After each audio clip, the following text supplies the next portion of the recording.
আওয়ামী লীগ নেতাকর্মীদের পদত্যাগের হিড়িক।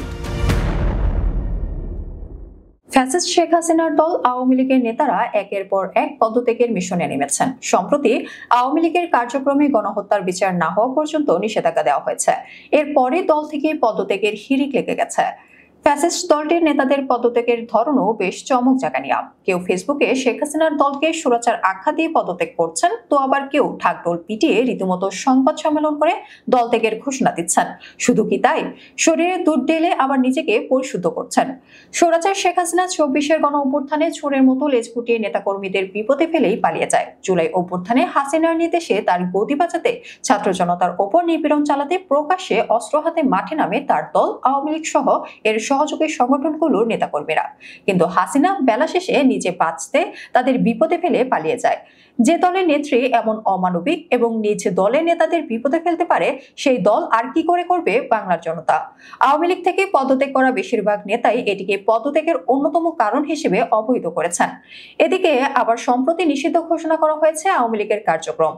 ফ্যাসিস্ট হাসিনা সহ বড় বড় সব নেতারাও দেশের বাইরে। তারা কবে ফিরবেন, আদৌ বাংলার জমিনে ফিরতে পারবেন কিনা তা নিয়েও রয়েছে বেশ সংশয়। এর মধ্যে হাসিনা পুত্র জয় নাগরিকত্ব নিয়েছে মার্কিন যুক্তরাষ্ট্রের। সব মিলিয়ে আওয়ামী লীগের ভবিষ্যৎ বাংলাদেশে যেন অন্ধকার। তাই বাধ্য হয়ে এসব নেতারা দল থেকে পদত্যাগের সিদ্ধান্ত নিচ্ছেন। ২৪-এর গণ অভ্যুত্থানে লেডি হিটলার হাসিনার কথা মতো ছাত্র জনতার ওপর নিপীড়ন চালাতে গিয়ে মামলা খেয়েছেন আওয়ামী লীগের অধিকাংশ নেতা, যাদের অনেকেই জেলে রয়েছেন। তাদের কঠিন পরিণতিও আওয়ামী লীগের রাজনীতি ছাড়তে বাধ্য করছেন এখনো পদত্যাগ করতে চাওয়া নেতাদের। জুলাই অভ্যুত্থানে আওয়ামী লীগ যা করেছে তাতে করে এদেশের আম পাবলিক দলটির নামও শুনতে চায় না। ঘৃণা ভরা নয়নে আর চোখে তাকায় দেশের অভ্যন্তরে থাকা নেতাদের দিকেও।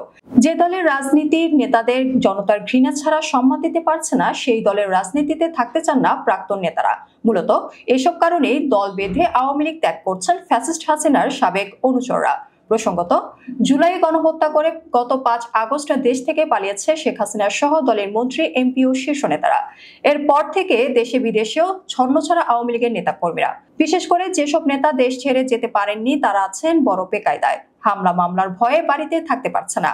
পবিত্র ঈদ উল ফিতরও বাড়িতে গিয়ে নামাজ পড়তে পারছে না। যারা এলাকায় যাওয়ার চেষ্টা করছেন, রোষানলে পড়ছেন বিরোধী রাজনৈতিক নেতাকর্মীদের। অথচ দলটির মন্ত্রী, এমপি সহ বড় বড় নেতারা বিদেশের রাজকীয় জীবন কাটাচ্ছে। এ নিয়ে ক্ষোভ প্রকাশ করেছেন দেশে থাকা কর্মীরা। তবে এতদিন চুপ থাকলেও এখন ঘোষণা দিয়ে আওয়ামী লীগ ছাড়ছেন সবাই। তারা বললেন, এই খুনি শেখ হাসিনার দল বেঁচে থাকতে আর করব না।